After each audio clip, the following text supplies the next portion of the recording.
going to introduce the Floor, which is a new product we're currently developing. I'm going to tell you, of course, all about what it actually is. But first, I'll introduce the problem it is actually meant to solve. We had a really cool presentation yesterday about how AI is accelerating exponentially and many other things as well. But especially AI needs a lot of data. And data was already a hype, it was already very valuable, but AI is even putting more pressure on. We need good data everywhere. On the other hand, companies are more and more protective of their data because they really fear that all that data just disappears into an LLM and they'll never see it again. So AI also puts pressure on protecting your data better.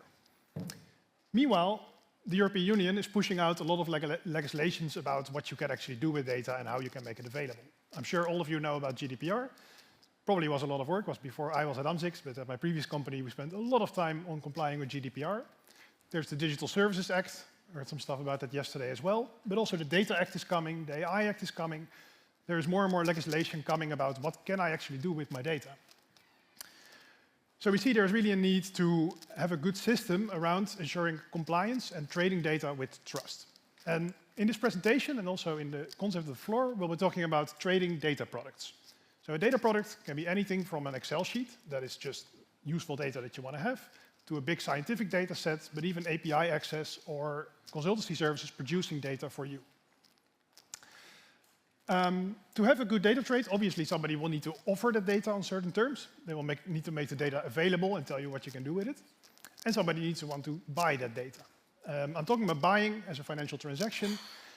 It can have any kind of form. And I don't think it comes to a surprise to anyone that if you want to actually do that, you need to figure some stuff out. You need to ask, hey, what am I buying here? Is this the right data that I'm looking for? Can I trust you to actually deliver data in the right way? But also the one providing the data, since they might be responsible still for example, personal information in that data, might have questions about the trust of the one buying the data. What are you going to do with it? Is it still compliant? So that sounds already a little bit complicated, at least to me. But it turns out if you actually try to do this, there's a whole world of other problems that you run into. Because suddenly, especially if you do this in an organization, there's all kinds of other departments that, for very legitimate reasons, want to have a say on how this is going to happen. Think of IT security, think of lawyers, purchasing, procurement processes. They all have an opinion on how this should happen. What can you do with it? Where can you store it? How should you process it? What is in it? And we see that this is a very, very painful process, generally for both sides, the offering side and the consuming side. And it means that the data transaction can take a very long time, and in a lot of cases doesn't even happen. So it gets stuck somewhere in all these concerns. Of course, the concerns are valid, so the Floor is really aimed to making this process a lot faster, a lot more simple from a user perspective. So what we're solving is we provide access to the right data under your terms at the best price. And in this presentation, I'll especially focus on what does it mean to be under your terms. And I'm not sure if you know the 5 whys. To get to the bottom of something, I'll try to do it somewhat with the 5 hows, because it is a technical track afterwards, so we do want to know how this actually works. And the first step we're taking is that we're actually looking at another system that is actually pretty mature, which is the financial markets. And they actually invented a system already to trade pretty fast with each other without going into specific contracts and negotiations for every single trade. There is a very mature trading floor available for the financial markets. We say they offer a lot of services, the floors, so that participants can go on that floor and in a trusted way exchange, well, financial products. In our case, it would be data. And they're highly standardized. So everybody knows how it works, and you don't need to reinvent the wheel for every trade you do. So we want to make a trading floor for data. How do we do that? Currently, what often happens in data spaces, and there's a lot of initiatives going around that, we work in what we call an ecosystem. And AMS-IX is actually part of the DMI ecosystem, the Dutch Metropolitan Innovations. I knew this word was not going to work. But it's basically around smart cities, sustainable traffic, etc. So we're part of that ecosystem, and that ecosystem needs to exchange a lot of data. We organize that ecosystem from a technical perspective in terms of the AMDEX architecture. AMDEX is the Amsterdam Data Exchange, it's called. It came out of a field lab coordinated by the University of Amsterdam. And since this is a somewhat technical talk, I have at least one scary diagram. But it is describing how AMDEX actually looks like. This is a big diagram. I'm not going over everything in the few minutes that I have. But it is very useful because it outlines the roles that everybody has in this ecosystem, the components that are there, and how this works together. What can you expect from each other? Because this is not done by one organization, this is always done by an ecosystem of all kinds of different organizations. And to ease your mind a bit, many parts are done by other organizations. For example, marketplaces are a very important concept. Parties seeing what supply and what demand is there of data, what data sets are there, how do we describe them. That's not our focus as AMS-IX. We are on the governance, as we call it. And if we zoom in there, it's already a little bit more bite-sized, right? What we see is that we provide policies. And policies is how you express the terms under which you make data available and under which you can consume that data. A policy might be, hey, this data set conforms to GDPR. You need to, if you consume it, you need to comply to GDPR. We then have a policy reasoner, and it will take in an automated way this policy and metadata about the transaction, and it will check if this policy actually holds. So we say, okay, you say this is GDPR. Are you actually complying to GDPR? And we store everything in a notary, a digital notary, that immutably records everything that has happened on this trading floor in this ecosystem. And an auditor can later, behind the fact, or while it happens, look at it and say, hey, is this all indeed compliant? Okay, but how do we structure that? What kind of things are we processing here? Well, we have something called agreements, data sharing agreements.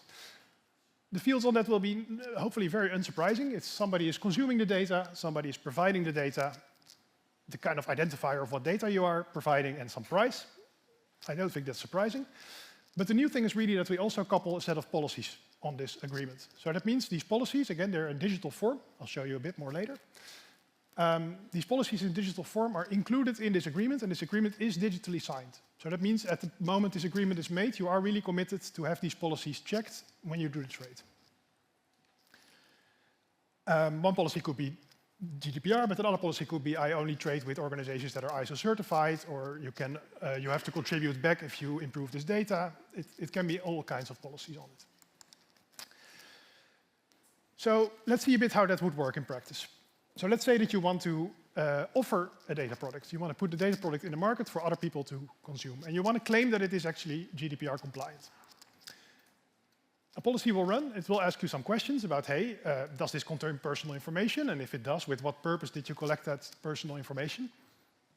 And if you answer that and you get through the policy, so the policy approves the answers that you've given, those answers are stored on the offer that is made, and we approve it. We say, this is good to go. Somebody could consume this. But then, when somebody wants to consume it, we have also a set of questions. We say, okay, the data was collected for this purpose. What are you going to use it for? GDPR, I'm not a lawyer, but it basically says it has to match. You have to use it for what it was collected. So the policy is checking that. And if that is all good, we approve the data consumption.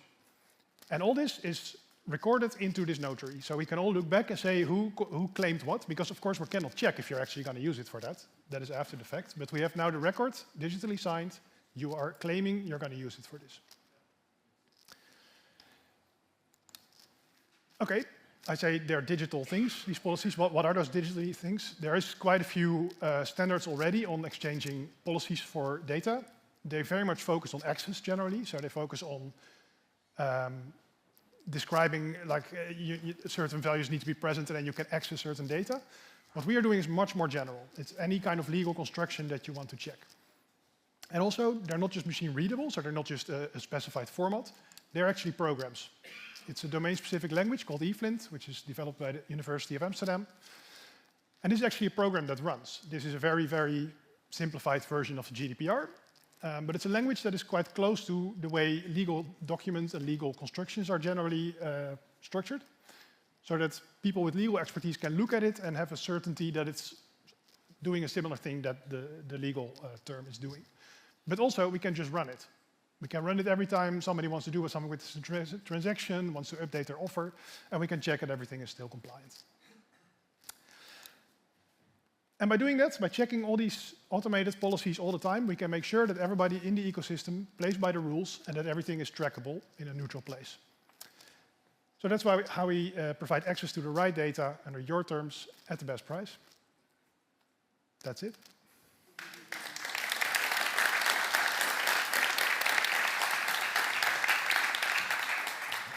No questions on the Mentimeter? Sorry, you were done also very fast, so I was still looking at things. Faster than expected, to be honest. Yeah, well, perfect time, actually.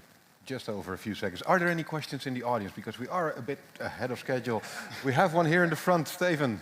Steven Bakker, please stand up. Steven, could you please stand up?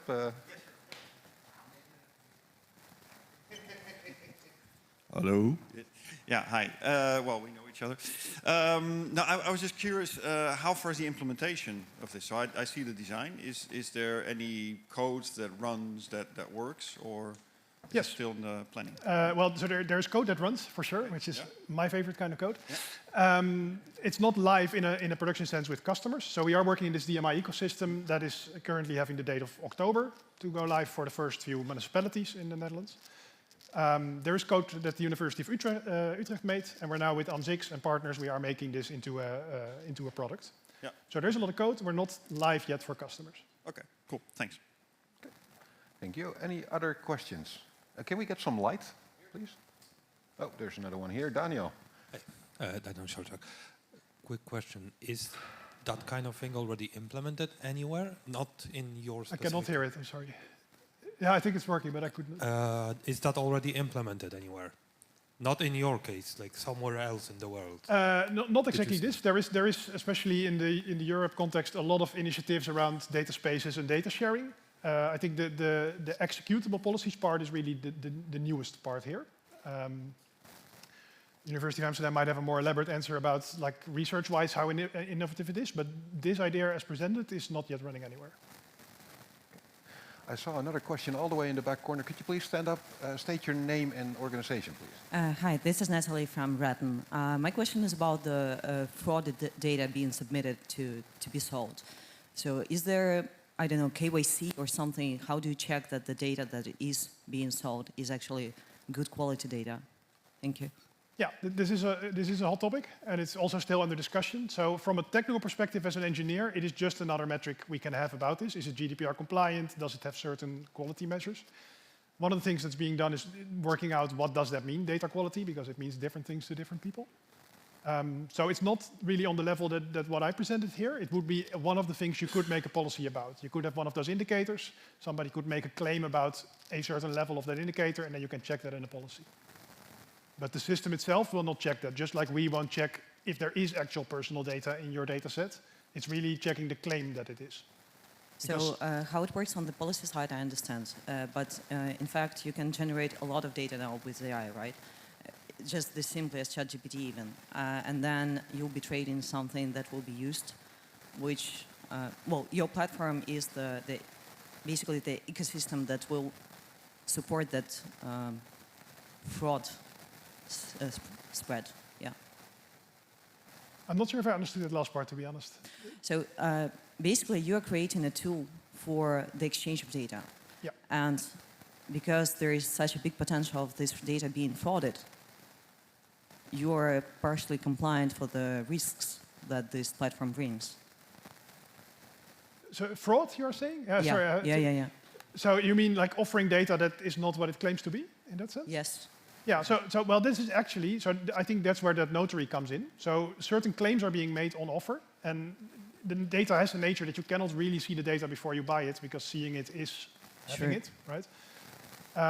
So it's really about, you make certain claims. Of course, those claims have to be precise enough, but then also there can be disputes afterwards saying you claimed this, that is immutably, digitally signed, stored in a neutral place, and we disagree that it's the case.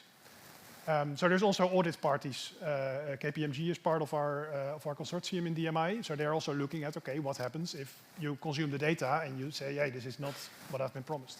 Okay, and just last one question. Will this be like a pro?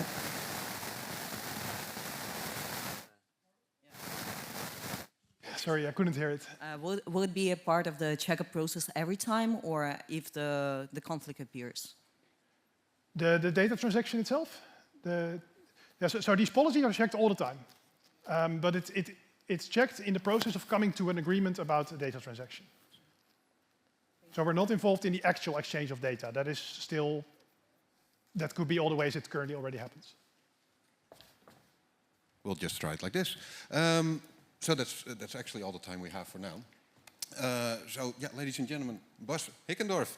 Thank you very much, Bas.